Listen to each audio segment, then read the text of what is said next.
మరి బ్రిటన్ ఆర్థిక వ్యవస్థ భారతదేశం మొత్తానికి సమానం ప్రస్తుతం.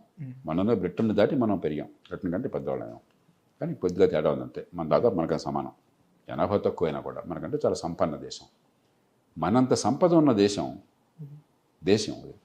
ఆ దేశం మొత్తం ఎన్నికల్లో 650 సీట్లలో అందరు క్యాండిడేట్లు పెట్టే ఖర్చు, పార్టీలు పెట్టే ఖర్చు లెక్కేస్తే అంతా కలిపితే కూడా ఒక 60-70 మిలియన్ పౌండ్లు దాటదు. ఒక 7 కోట్ల పౌండ్లని లెక్కేసుకున్న, 6 కోట్ల పౌండ్లు లెక్కేసుకున్న 600 కోట్లు అవుతుంది. దేశం మొత్తంలో అన్ని పార్టీలు కలిసి, అందరు అభ్యర్థులు కలిసి పెట్టే ఖర్చు. ఒక జిల్లాలో మనకు అంతకంటే ఎక్కువ ఖర్చు అవుతుంది, ఆంధ్రప్రదేశ్లో, తెలంగాణలో.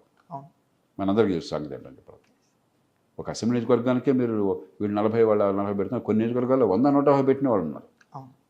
ఇది చాలా మామూలు అనుకుంటున్నాం మనం. ఇది ఎంత భయంకరమైనదో, మన వ్యవస్థ ఎంత నాశనం చేస్తుందో మనం గుర్తించట్లా. ఎలక్షన్లో డబ్బులు ఖర్చు పెట్టడం, గెలిచిన తర్వాత డబ్బులు సంపాదించడం మామూలే. డబ్బు నుంచి అధికారం వస్తుంది, అధికారం నుంచి మరి డబ్బు వస్తుంది. ఈ విషవలయంలో చిక్కుకుపోయాం. దాంతో ఏ పార్టీ గెలిచినా, ఎవరు ఎమ్మెల్యేలు ఎంపీలైనా కూడా ప్రజలకు మేలు జరుగుతుందనే విశ్వాసం తగ్గిపోతుంది. మనం దాని నుంచి బయటపడాలి, బ్రిటన్ నుంచి నేర్చుకోవాలి.